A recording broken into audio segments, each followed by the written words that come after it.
Serial वसुधा के आने वाले ट्रैक में कहानी लेने वाली है जोरदार मोड़।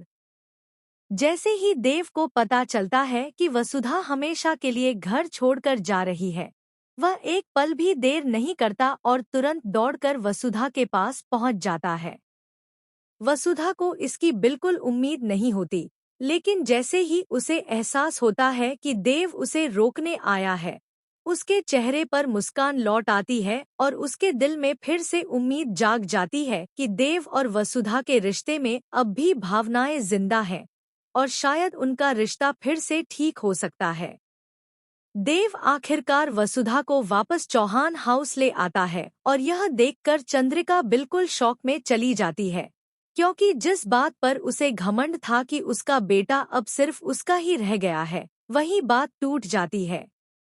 उसे समझ आ जाता है कि आज भी देव और वसुधा का रिश्ता कायम है और वसुधा यह रिश्ता हर हाल में बचाकर रखेगी। उसने मन ही मन ठान लिया है कि वह अपने घर और अपने संबंध के लिए आखिरी दम तक लड़ाई लड़ेगी। आने वाले एपिसोड्स में हाई वोल्टेज ड्रामा नजर आएगा, क्योंकि अब नंदिनी का दिया हुआ चैलेंज वसुधा खुलकर स्वीकार करने वाली है।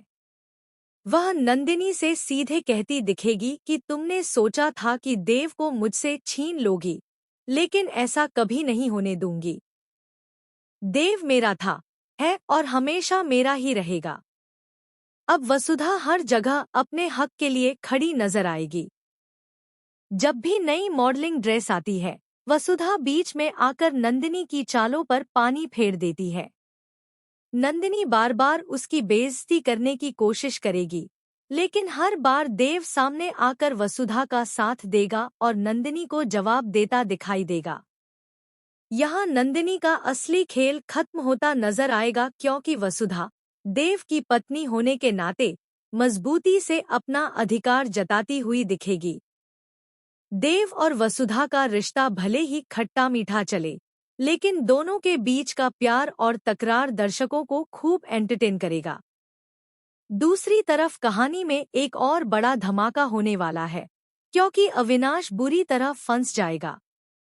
उसने कई जगह अपने साइन कर दिए हैं कि वह अनामिका का पति और स्वीटू का पिता है, और इसी बात पर उसकी मुसीबतें बढ़ जाती हैं। चौहान हाउस में पुलिस पहुंचती है और साफ कहती है कि अविनाश अरेस्ट होने वाला है, क्योंकि उस पर अनामिका को गायब करने और अपनी पत्नी को नुकसान पहुंचाने का शक है। अब सवाल यह है कि देव